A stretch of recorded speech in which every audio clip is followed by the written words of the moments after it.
ಇನ್ನು ದೆಹಲಿಯಲ್ಲಿ ನೂತನ ಸರ್ಕಾರ ರಚನೆಯ ಸರ್ಕಸ್ ಜೋರಾಗಿದೆ. ಇವತ್ತು ದೆಹಲಿ ಬಿಜೆಪಿಯ ಶಾಸಕಾಂಗ ಪಕ್ಷದ ಸಭೆ ಇದೆ. ಬಿಎಲ್ಪಿ ಸಭೆಯಲ್ಲಿ ದೆಹಲಿ ಶಾಸಕರು ಸಂಸದರು ಭಾಗಿಯಾಗ್ತಾ ಇದ್ದು ಇವತ್ತೇ ಶಾಸಕಾಂಗ ಪಕ್ಷದ ನಾಯಕನ ಆಯ್ಕೆಯಾಗುತ್ತೆ. ನಾಳೆ ದೆಹಲಿಯ ನೂತನ ಸಿಎಂ ಪ್ರಮಾಣ ವಚನವನ್ನು ಸ್ವೀಕರಿಸುವ ಸಾಧ್ಯತೆ ಇದೆ.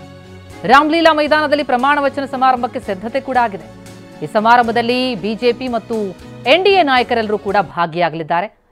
27 ವರ್ಷಗಳ ಬಳಿಕ ಮತ್ತೆ ವಾಪಸ್ ದೆಹಲಿ ಗದ್ದುಗೆ ನೇರಿರುವಂತಹ ಬಿಜೆಪಿ ಈಗ ಯಾರನ್ನ ಮುಖ್ಯಮಂತ್ರಿ ಸ್ಥಾನಕ್ಕೆ ಏರಿಸುತ್ತೆ ಎನ್ನುವಂಥದ್ದೇ ಸದ್ಯದ ಕುತೂಹಲವಾಗಿದ್ದು ನಾಳೆ ದೆಹಲಿಯ ನೂತನ ಸಿಎಂ ಪ್ರಮಾಣ ವಚನವನ್ನು ಸ್ವೀಕರಿಸುವಂತಹ ಸಾಧ್ಯತೆ ಇದೆ. ಇವತ್ತೇ ಶಾಸಕಾಂಗ ಪಕ್ಷದ ನಾಯಕನ ಆಯ್ಕೆಯಾಗತ್ತೆ.